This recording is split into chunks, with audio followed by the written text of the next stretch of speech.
एक गांव के बाहरी इलाके में एक बुढ़िया का परिवार रहता था। उसके मकान के पीछे खाली हिस्से में चौपाइयों का घर था।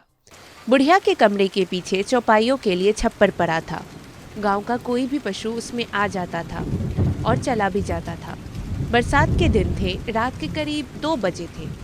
आकाश में बादल घिरे हुए थे। बरसात होने ही वाली थी।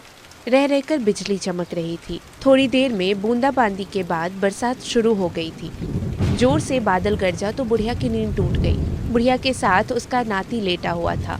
बुढ़िया उठी तो वह भी उठकर बैठ गया। बुढ़िया ने बाहर झांक कर देखा तो पानी बरस रहा था। पिछले वर्ष बुढ़िया की छत टपक रही थी। इस वर्ष भी वह बहुत डरी हुई थी। अपनी दादी को चिंतित देखकर उस लड़के ने कहा, दादी, इतनी घबराई हुई क्यों हो? बुढ़िया ने कहा, बेटा, हर साल छत खूब टपकती है। सोचा था बरसात के बाद छत पलटवा लेंगे, मगर नहीं पलटवा पाई।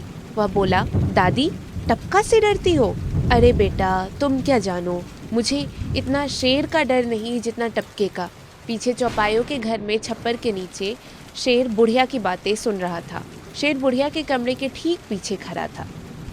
शेर बुढ़िया की बात सुनकर हैरान था कि टपका ऐसा कोई जीव है जो मुझसे भी अधिक ताकतवर है। अब तक तो मैं अपने को ही सबसे शक्तिशाली जानवर मानता था। शेर शिकार के लिए इधर आया था।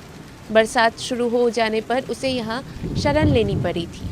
रिमझिम पानी बरसता रहा और शेर छप्पर में खड़ा खड़ा टपके के बारे में सोचता रहा। उसी गांव के धोबी का गधा शाम से ही खो गया था।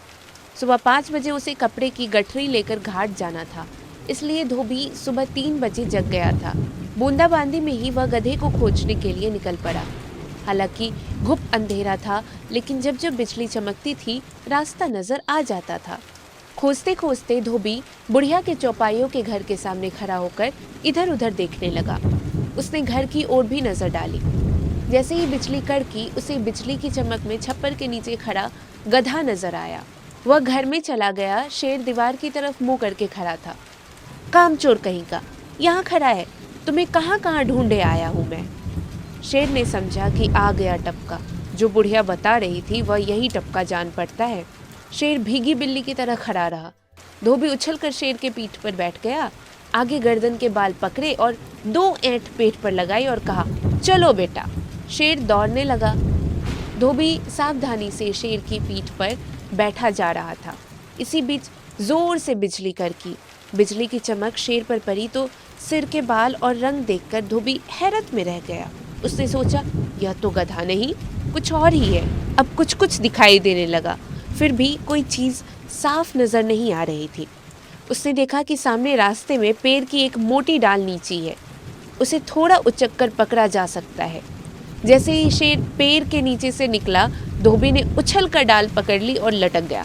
शेर ने जब अनुभव किया कि पीठ पर कोई नहीं है तो वह पूरी ताकत के साथ जंगल की ओर दौड़ पड़ा। शेर दौड़ते हुए सोचता जा रहा था, बुढ़िया ठीक कह रही थी, शेर का डर नहीं जितना टपके का।